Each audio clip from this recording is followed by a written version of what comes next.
Welcome back to Market Watch. Next we take a look at Sri Lanka's real estate landscape, and to talk about it we have with us the CEO of Research Intelligence Unit, Mr. Roshan Madawala. Thank you, Roshan, for joining us. What are your thoughts on Sri Lanka's real estate sector, Roshan? This is a very good question.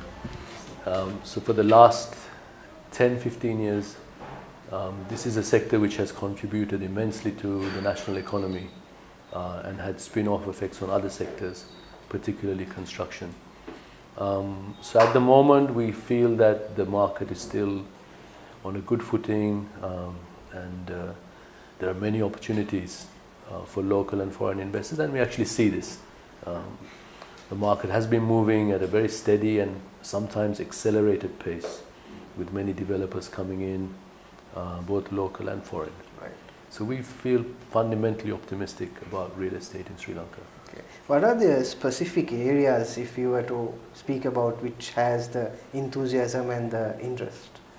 Okay, so as RIU, we've been doing research here for now over 15 years on real estate. So we tend to categorize luxury apartments as one segment of the market.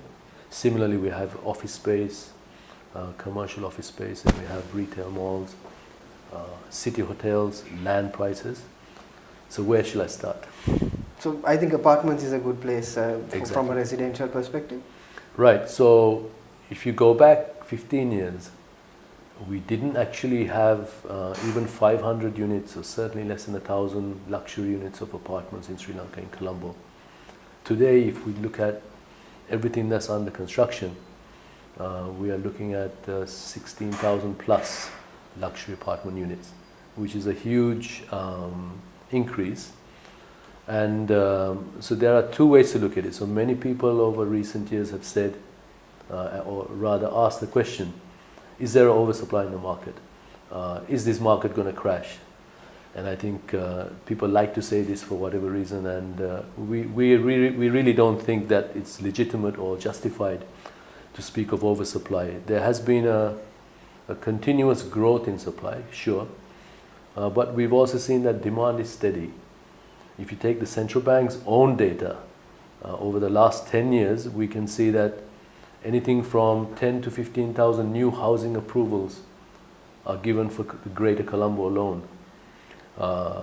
And what we see is there's a shift in lifestyle amongst the young people towards living in apartments, whereas previously they would have probably, upon getting married, being given a bare land which they will try to develop, build their own house, move out, etc. So now we see the lifestyle switch, that people actually move into an apartment.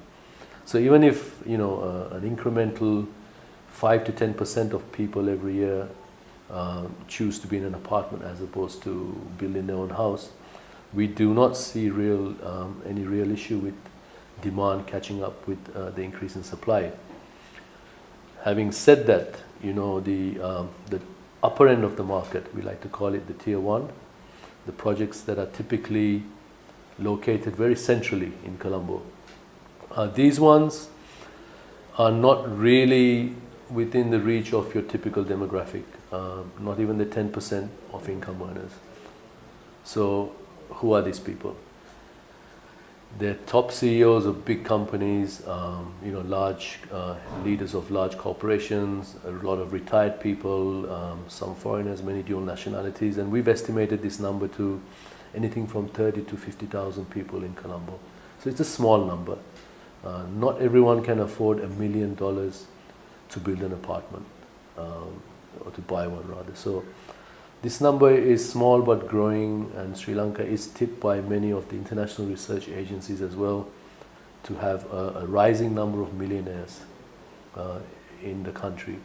Still, I think the domestic demand is limited. So what we tell the developers now at this juncture is look beyond the box, think at the diaspora is out there. According to our own data, there are 2 million Sri Lankans with a property in Sri Lanka or a bank account, even though they may be born in Australia or the UK, the US, etc. So increasingly, we've noticed the number of people getting dual nationalities has increased.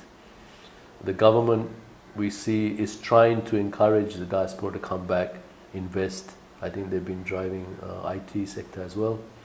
So similarly, the real estate sector is benefiting from the return of the diaspora and the investments. So I think, as you know, if I was a developer, I would certainly be looking to go out there. We actually did a survey of foreign investors and non-resident Sri Lankans earlier this year at the High Commission in London. And it was very encouraging. The attitude on the part of these people towards the economy is as good at it as it's ever been. Likewise, governance, people feel more comfortable to invest in Sri Lanka. Of course, there are issues. People are still concerned about corruption.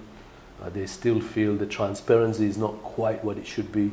And certainly if we compare, you know, Sri Lanka to a developed world, then of course there are many shortcomings which are there and unfortunately may not go away in a hurry. But that being said, and all types of risks being taken into account, the overall sentiments of the foreign investors and the diaspora was found to be fundamentally positive in our survey. Right. Yeah. What about the commercial side of the market? The office space? Yes. Right. So partly due to the success of the residential apartments, developers have tended to ignore the office space. Why? Because you have to wait 8, 10, 12 years to get your return on investment, whereas if you build apartments, you can sell it quickly and the return may be as fast as 2, 3, 4 years. Right. So for that reason, we have seen that office space has been neglected, and you know, the World Trade Center, still the most sought after grade A office space, was built more than 20 years ago. So the supply of office space has been well short of the demand. And we see this in the market. If you look at prime Colombo, most of the residential houses have been converted to offices. So that's a very strong indicator of the shortage. I think in the last 2 years, we've seen some developers come in and they feel very confident in the market to start building office space. So we will expect to see an increase in supply in the next 2 to 3 years. To conclude, Roshan, what sort of message would you have for those looking to invest across in real estate through primary investment or through stock exchanges or etc.? Right. So as I said, we feel very confidently that the market is on a good long-term growth incline. So that being said, of course, there are many short-term issues like government policies may not always be in sync with market sentiments. Unfortunately, you know, these things do have an effect on investor sentiments. Yet, you know, almost every week we have a lot of foreign investors looking at Sri Lanka. They come to us sometimes and ask us for advice on how the market's moving, you know which locations to invest. So for some of the big Fortune 500 companies to be looking at Sri Lanka and coming in here is a very good sign. As an island, Sri Lanka is fundamentally a beautiful real estate location anywhere across the island. So, and with limited space, vertical developments are inevitable, and all the cities. And we see that apartments are not now just only in Colombo, but in Kurunagala, Kandy, Galle, etc. So the concept is spreading, scarcity of land, essentially vertical developments are not very nice to look at. They're an eyesore, you know. For so many years, this island's been growing as horizontal developments rather along the main trunk routes. You know, there's no open space, there's no parking usually, and a lot of shops. So what we'd like to see is that, yes, vertical developments coming in, more open spaces, better use of scenery, greenery, etc. So the potential is huge, it's out there.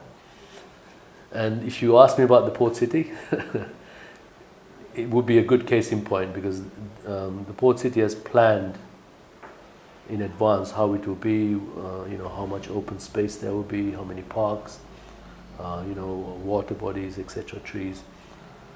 So I think that's a good catalyst for the market. So there you have the take on Sri Lanka's real estate sector. Thank you, Roshan, for joining us.